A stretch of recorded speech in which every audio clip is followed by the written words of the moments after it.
Hello, everyone. My name is Janelle Stevens, and I'm your local realtor with Cardwell Banker. I want to say hello to my folks in Boston, South Shore, and my hometown, Randolph. I also want to say hello to those of you who are watching live, and for those of you who are watching the rebroadcast. Thank you for watching. Please remember to comment and let me know if you're finding value in the information as I continue to talk to you about my book, Selling Secrets You Can't Afford to Miss. Today, we'll be reviewing chapter 14, which is bargaining chips. In previous chapters, when I say bargaining chips while you're negotiating. In previous chapters, I talked to you about the process of negotiating. I also talked to you about the do's and don'ts of negotiating. As you're negotiating, however, it's good to understand what your bargaining chips are. You want to be able to, counter offer on certain items that's going to help put you in a better position. Certain items that you have in your home, buyers, they're spending a lot of money, down payments and all of that stuff. They don't want to have to go out and buy these items to get started. The washer and dryer that you have, you may say, I want to leave my washer and dryer for you, and that's part of your bargaining chips. Your window treatments. So if you have a rod and it's connected to the walls, you can't take those because they're connected and they're going to leave holes and stuff like that. However, your window treatments, the draperies and stuff like that, you may say, you know what, I will leave those for you at a cost. And they may love it if it's neutral, if it's nice. They may be like, yes, I don't have to worry about that right away. Those things are really pricey and expensive. So I start off with a nice drapery. I start off with my washer and dryer. A lot of times people will say appliances, meaning the kitchen appliances. My advice is never to bargain with never use your appliances in the kitchen as bargaining chips. And the reason I say that is because those are the things that are going to highlight your house and be a part of the selling features of your house. So I would say leave the refrigerator, leave the microwave, and leave the stove. Don't let it be a bargaining chip. Some of the things, though, that you can consider besides the washer and the dryer and the draperies, a barbecue pit. If you have a nice barbecue pit in the backyard, you can leave that. I know I'd love that if when I bought my house, there was because for me, I told you the backyard was really important to me. So if my backyard was all set and I didn't have to worry about that, I can just jump in and I can have a barbecue. How nice would it be to have a barbecue pit? The patio furniture, that goes with it, a nice patio tent or anything like that you may have out there. Those are things that you can say, oh, I'd be willing to leave those with you. Those are your bargaining chips. Lawnmowers and stuff to groom the yard if you are going to do that stuff, right? If you're not going to hire someone. Those are things that you say, oh, yeah, definitely leave those. The rakes, the shovel, the snow blower, if all of those things are bargaining chips. If you have a family room and you have or a space that you have recreational equipment like pool table, ping pong table, or any of those things that people are like, whoa, that'd be nice to have. Those are some of the bargaining chips that you have. We talked about window treatments, your hot tub. Just because it's there and it's heavy and you're like, well, I know I'm not going to be moving with that. Your neighbor might want it. Or you might have a friend that want it, but you're like, nope, I'm going to leave it for my buyer. So that's part of your bargaining chips. Prepaid taxes. For instance, you're starting the year and you say, you know what, I'm going to pay the taxes for the year. That's an incentive. The buyers don't have to worry about. That's an incentive. If you're going to help with closing costs, those are things that you can help. Those are your bargaining chips that you can work with the buyers with. Other incentives that are basically seller based, and the reason I said seller, there are points that you can pay to lower the interest rates on the mortgage, and those are seller paid points.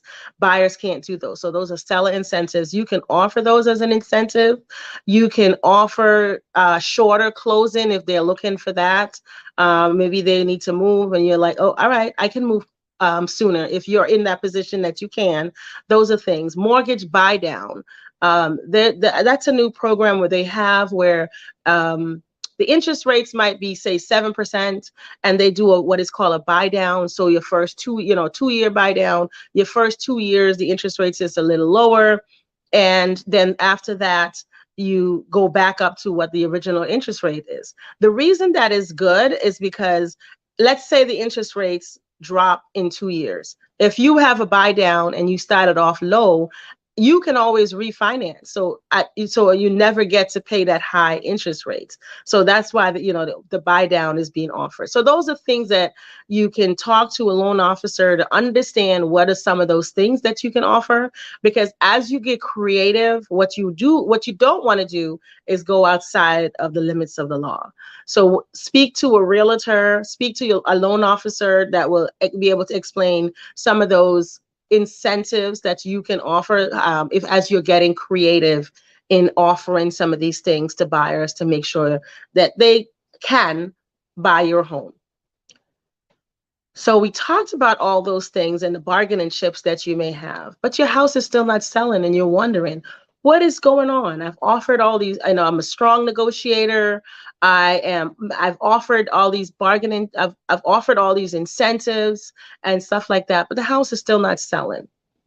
What do you need to think about? You need to think about, was the house price right to begin with? Remember, we talked about that in the beginning. I said how important it is that the house is priced right. Make sure you decluttered the home, because if the home is not showing well, if you're walking through and you have to, let's say going through a maze and the house is not showing well, those are some of the things. If the house is not properly cleaned, the closet space are not visible because everything is too tight. Even if the shelves and all of that stuff may look nice and streamlined, those are some of the things. Do you have flexible showing time? Are you making sure that when a buyer wants to get in, that the time is good for the buyer, not just good for you? I've seen situations where, or even I have been on the buy side where I'm calling because I'm seeing another house and I'll say, hey, my buyer is seeing this other house this afternoon. Is it possible for me to see this one? And I'll be told, oh, you need to give 24 or 48 hours. Wow. So my buyer wants to make a decision today. They may not have the time tomorrow. And, so 2 to 4 hours, I would recommend you give yourself that lead time. 24 hours is a lot, in my opinion, especially if a buyer is motivated and they want to go and see, and they may be last minute, they may be in town for a short time and they don't have another 24 hours to wait. So make sure, and you definitely take into consideration if you have kids and you have pets that you want to have time to, clean up the house and stuff like that. But just try to make sure that it's not too long and that it's convenient, not just for you, but it's also convenient for the buyer. Is your house in a location that's not so great? So you're like, well, my price is this based on the comps. However, what am I located close to? Am I that house that's right next door or 2 doors down from the gas station? Or am I that house that the backyard is a cemetery? Some people don't care about that. Others do. I had this client once. I think we had like 2 or 3 showings and that were close to cemeteries. We didn't see it because I always tell my clients to do a walk using Google Street View. And so she did the street view, and everything was good. The block looked good. She walked up and down. And when we got there, the back of the house was abutting, or right down the end of the other street was a cemetery. It was just, so after that, every time she looked, she would do an overview of the neighborhood before she went, because she's like, I don't want to live that close to a cemetery. So those are things that you got to consider. The last is making sure, was the house marketed properly? If you're working with an agent like myself, I have my company, Coldwell Banker, that will market the property in all the websites that are around. Plus, our company's website is one of the most visited.